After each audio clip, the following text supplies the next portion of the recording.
One and all, welcome to another episode of MMA Vision Analysis. This one, I'm here to talk about UFC 309's lightweight bout that's going to put together Charles Oliveira versus Michael Chandler for the second time.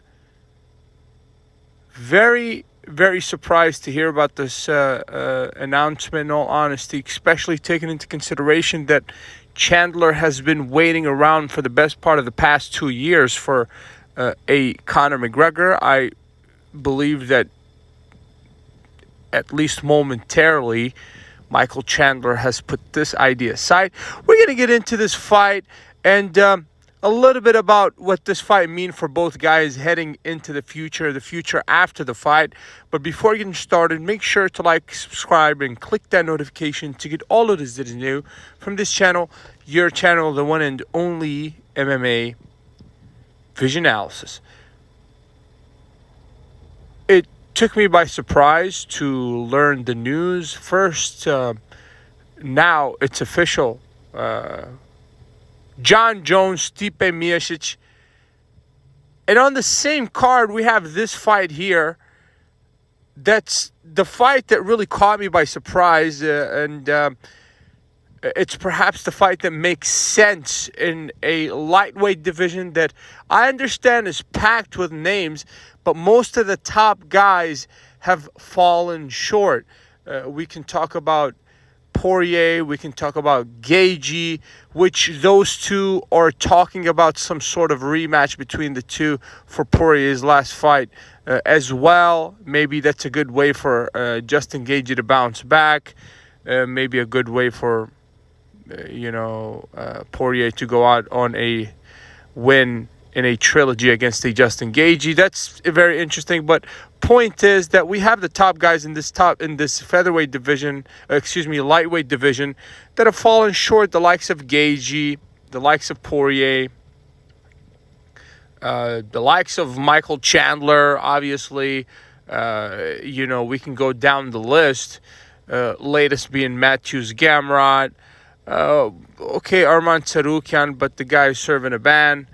So it's a shaky division up top, but I do understand that the talent is just forever ongoing. The list of names, new names. That's why I predict that there will be a major shakeup in this division within the next 2 to, let's say, 5 years. We're going to see a lot of new names pop on the scene. And the old names, the names that have served the division well for so long, the likes of Poirier, are, approaching retirement. I think that was just blatantly spoken about in terms of Poirier. I believe his next fight will be his last fight. Hopefully it goes well for Poirier.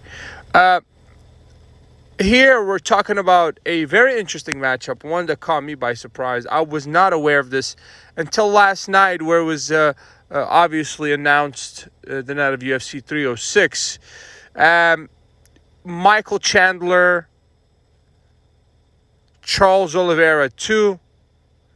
This fight makes sense for so many different reasons. Michael Chandler was talked about in so many different scenarios. Latest being Jorge Masvidal, the guy expressing interest in fighting a Chandler in his comeback fight. Obviously, that's not going to be happening. Chandler facing a Charles Oliveira for the second time. This makes sense for the division for a couple reasons. The winner of this fight can perhaps get a direct title shot. I know it may seem like a shocker, but just taking everything into consideration, the fact that most of the top guys in that division have fallen short, it's not out of the realm of possibility to see a Charles Oliveira or Michael Chandler get a title shot after facing or defeating, one another. It's very interesting to see maybe one name after the fight between Chandler and Oliveira, and then the fight after that you get to face for a title.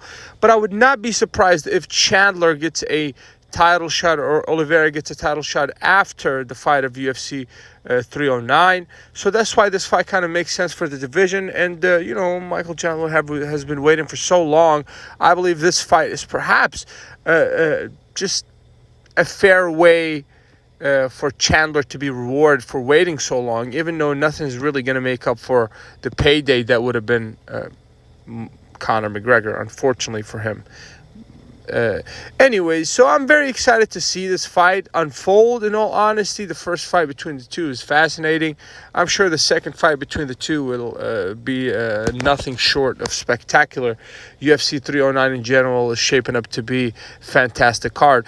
If you made it this far, I appreciate you for sticking around. Please let me know in the comments and like, subscribe for more.